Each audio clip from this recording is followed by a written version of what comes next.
Muraho neza nshuti za Ruta TV 1, reka dutangire tubashimira mwese aho muherereye kuba muza mudukurikirana gatanu kuri gatanu. Reka tubashimire, muri abantu duhora dushimira ibihe byose. Uyu munsi umunyamakuru ni Rutazunguzwa kuri Ruta TV 1. Nimba utarakora subscribe wayikora kugira ngo uzaze unabona n'ibindi buri munsi bishasha bigenda bihaca. Hanyuma uyu munsi nzanye inkuru y'akababaro, inkuru idashimishije, inkuru y'incamugongo, inkuru mbi, inkuru itari nziza yaba ku munyamurenge wese ndetse n'abantu bose. Birababaje kubona uyu mudamu uyu munsi atakiri ku isi. Uyu munsi bikaba byitwa yuko yaba yapfuye. Uyu ni umudamu bita Nyamunini. Iwabo akomoka ni mu Minembwe, niho iwabo.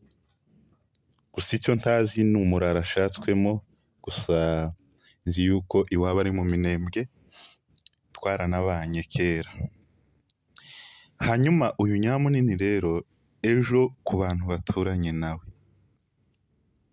reka mbabwire ngo umuntu wese ureba kino kiganiro byaba byiza ukuyemo isomo ryo kuvuga ngo wicare witunganyije ibihe byose.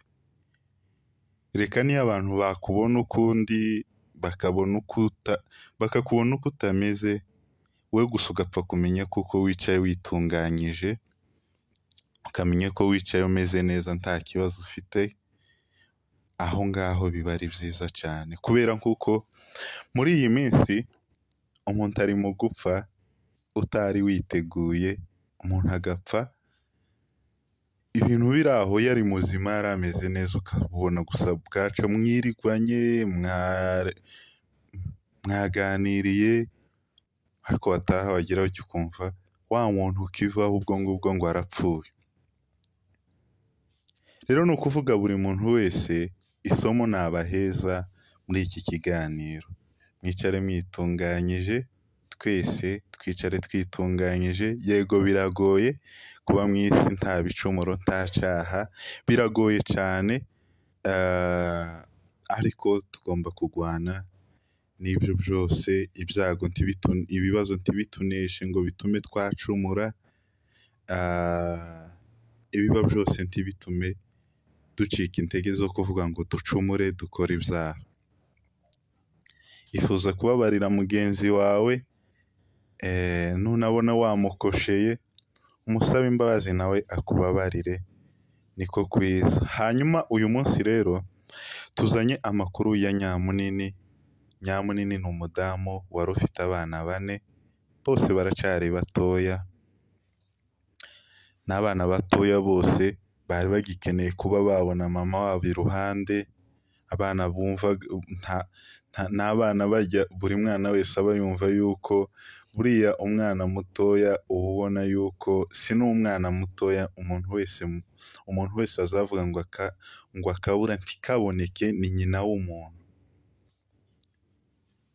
Akabura ntikaboneke ni nyina w'umuntu, kandi buriya ntagihe umwana azaba mukuru kuri nyina ngo yumve ngo ageze ahantu yumva ko bihagije kubana na nyina, ngo avuge ati njyewe aha birahagije kabisa, yashaka yakwigendera. Ntabwo bizabaho. Buri mwana icyo gihe iyo yageze kuri nyina uruhinja, kandi uwo mwana mubi wari umugabo cyangwa se mubi wari umugore. Rero iwe yasize utwana tw'impinja, utwana dutoya 4, abana batoya 4 b'inkurikirane. Nyamunini ejo abantu bose birigwanye nawe cyangwa se abamubonye baduhaye amakuru batubwira yuko Nyamunini ejo yiriwe ameze neza nta kibazo afite.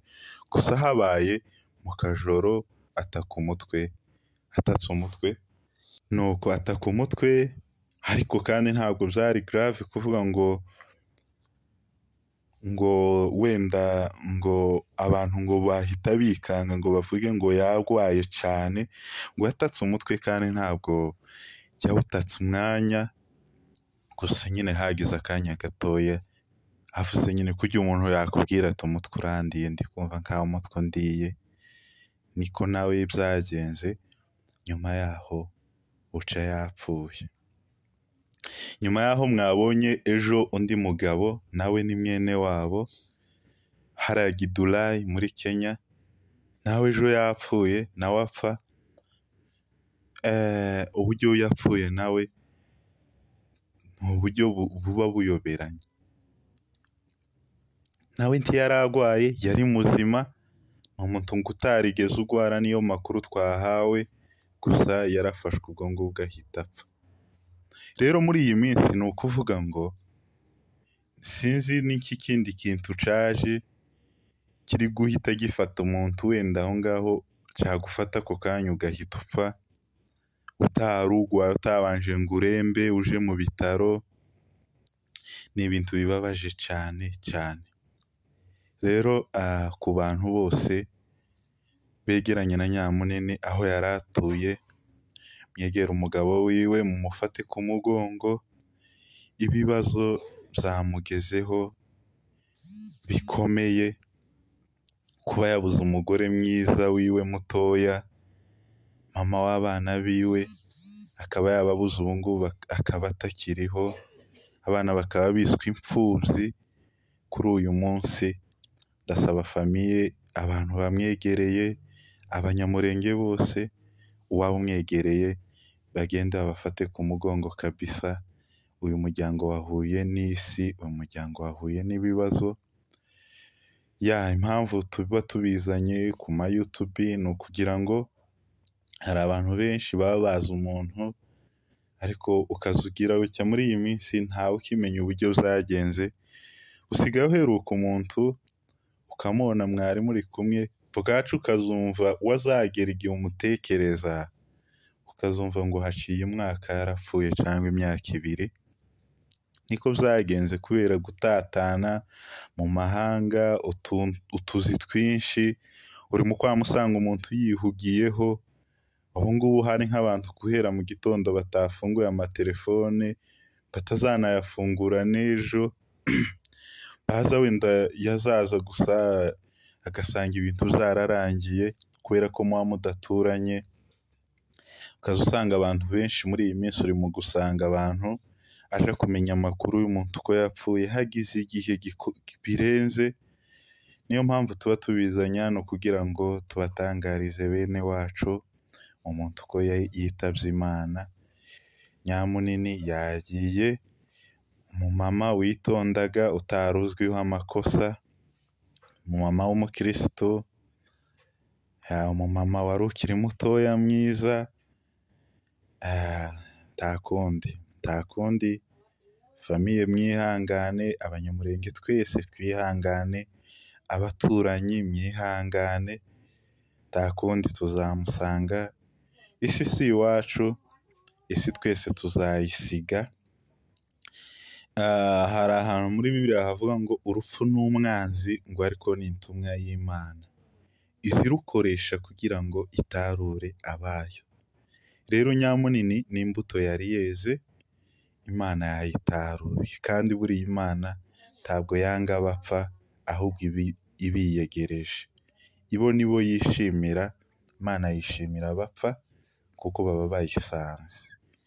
Rero mwihangane, pole, mukomere,